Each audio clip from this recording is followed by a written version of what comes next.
Hey guys, Cloudwolf here, and we're back with week 2 of the CCT Creative Command Tournament. Anyways, so I went over all the submissions. I had it recorded by my other person that was helping me grade these, but his recording software recorded it wrong, so I'll record it this week.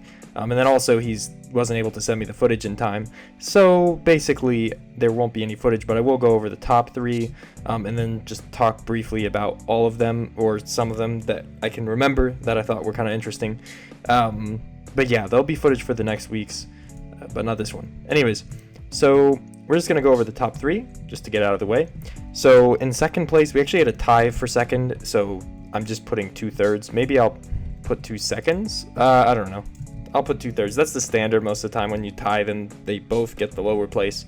So tied for third place, we have Redstone Charger and EDTA. They were really close. There was a lot of little things, but let's go ahead and check out their data packs real quick. Luckily, they were all data packs, the top 3. So Redstone Charger, his data pack has a bunch of particles. So I have to do function particles activate? No, particles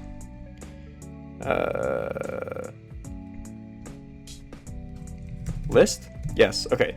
So now I can get the particles. One of the things that I mainly like about his over the other particles things that people did was that when you move, it doesn't display anything that's horrible. So it shows like these fancy things on the ground, but when I stop, it shows like the actual particle, which is nice, because if I moved around with that tree, it would look really bad. He also had a lot of particles. This one I thought was really cool because it's like a rainbow, but yeah, again, like it stops when you're moving, but then when you stop, it goes like that. And then we also have Flame. Flame has some really cool twirly effects. Urban Salad, I mean, I guess that just incorporates the theme words. And he also had Rainbow, which is just like a spinning rainbow bar. So the main things about this one, I'm not going to be showing you guys what points you got on things until the end of the tournament, but I'll release all the lists of files and stuff at the end.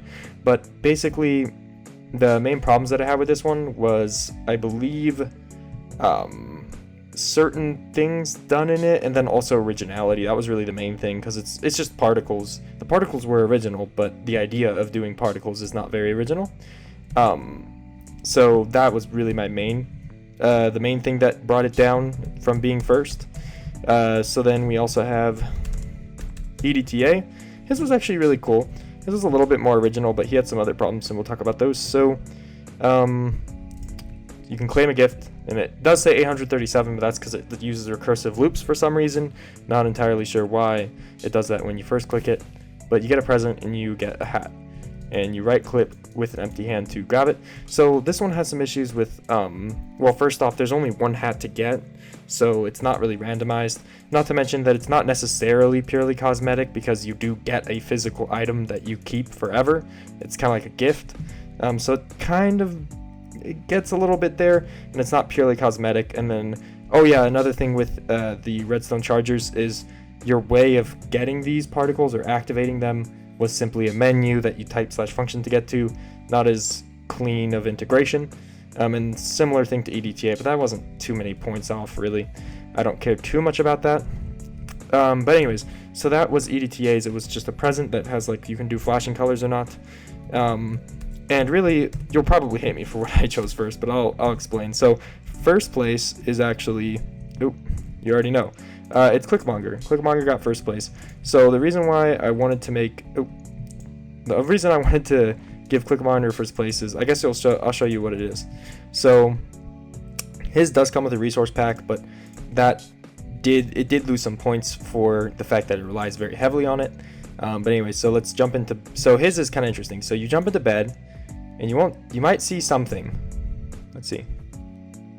Nope. Okay. F3D. So you almost can't tell what's going on, but that's where it kind of got a little bit of a wow factor, because we're sitting in here. Let's get out of bed. Okay, so that's kind of the thing that made it really original. You can already tell it's not complicated. It's purely just a cosmetic thing to have around Christmas. It's nice that way. And I know some people may be like, oh, that's so simple. And that's kind of where it was able to succeed. And the fact that it's very simple, there's not much I could judge it based off of its commands.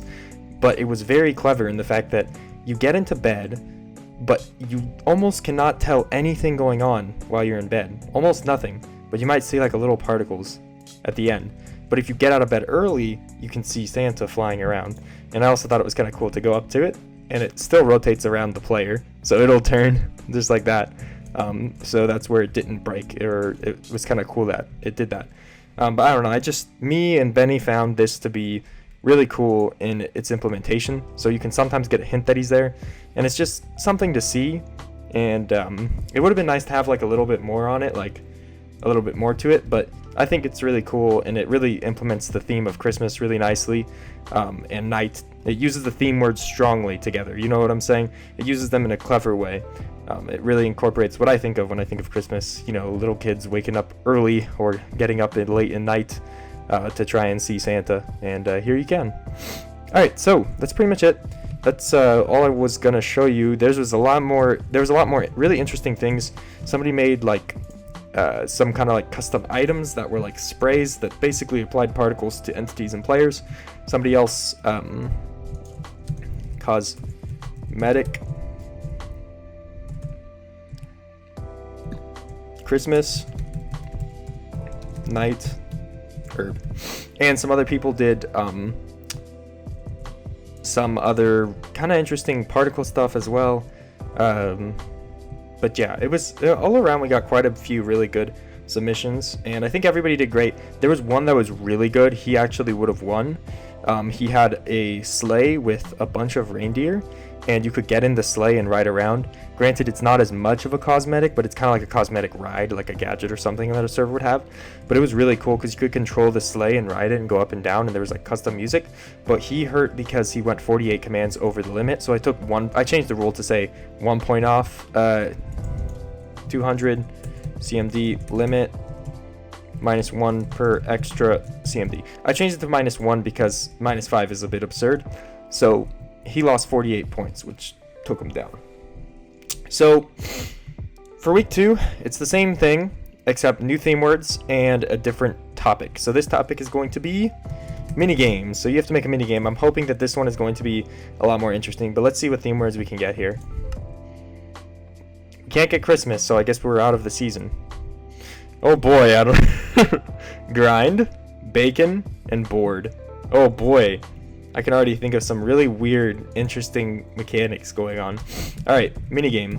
Grind, bacon, board. So as always, you have to incorporate 2 of these into your creation. If you're new, check out the rules list in the description. There'll be a new link to submit your files to, and it's going to be due by Saturday at midnight, aka when I wake up the next morning. So you really have until Sunday Pacific Standard Time. And you have that much, which is almost the whole week. And you just submit them. I'll grade them. Hopefully this time I'll have some like highlight footage for you next time. I'll do the recording myself, even though my computer's really weak and really can't handle it. But I'll try my best to get it. And that's pretty much it. I have a new video coming out. I'm going to wait until tomorrow to post the video. It's on predicates. It just does a really quick peek into what predicates are and some little things you can do with them, but it's by no means a deep dive. But anyways, that's pretty much it for today, guys. Hopefully you can, get started. I can't wait to see what mini games you can come up with, and other than that, I'll see you guys next. Oh wait, one extra thing. If this is really important, hopefully that everybody that's going to submit has gotten to this part of the video. When you submit the file, it literally tells you do what the form says. The file that you submit, the folder you submit, should be a zip file. The zip file should, I'll give you an example. The zip file should look like this. EDAT did a great job. EDTA, boom, done. Redstone Charger, perfect, done. So it should be a zip file, have everything necessary inside it, and the name, everything in it that is like the data pack should have your name, your in-game name. The zip file should be your in-game name.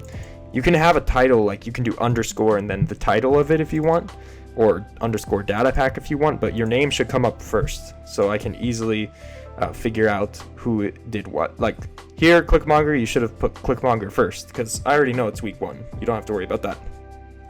Also, World files are still taken, but definitely data packs are more appreciated. I probably will grade more lenient towards people that make data pack minigames than people that make world filed minigames, but you can totally do world filed minigames because I know that this could be very difficult. Anyways, guys, thanks for watching, and I'll see you in the next one. Peace.